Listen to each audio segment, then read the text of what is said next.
Standing over the Altar Valley of southern Arizona is Babakivri Peak, a granite pillar that juts 4,000 feet above the valley floor. It is the ultimate example of resiliency, standing largely unchanged for millions of years. In all that time, the changes brought about by humans are undoubtedly the most dramatic of its long watch over the valley. For over 10,000 years, successive waves of Native American cultures left small and temporary reminders of their intimate connection to the land and of their time spent here. But this was not the case with the early American settlers who knew nothing about the desert.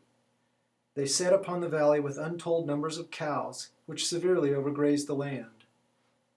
Precious soil, which once supported a vast grassland, was forever lost. Rains carved new and deep-cut channels in the landscape. The scars of those early days of ranching can still be found throughout the valley, a painful reminder of pushing the land too far. The Altar Valley lies just 30 miles west of Tucson, a city of almost 1 million people. But 30 miles makes a big difference once you get past the subdivisions and convenience stores and 1-acre lots. This landscape of 1,000 square miles is home to fewer than 2,000 people. It's a land of grass and cactus and wildlife.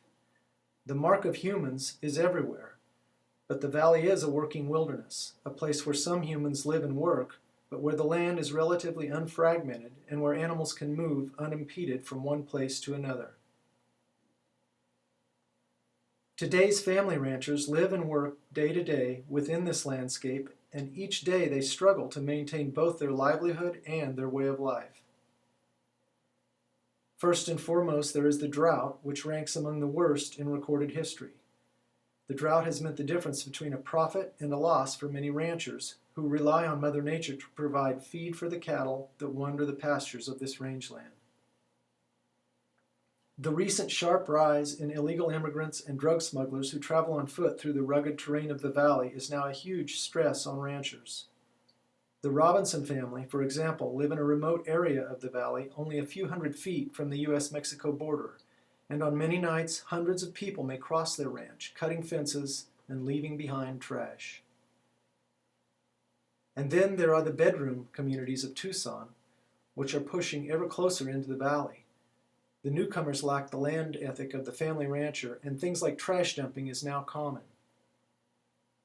Ultimately, one change may be the most significant, and it comes from within the ranching community itself. Namely, that most family ranchers lack sons and daughters interested in carrying on the family's ranch tradition. The King family can count itself fortunate in that regard, but they are the exception, not the rule.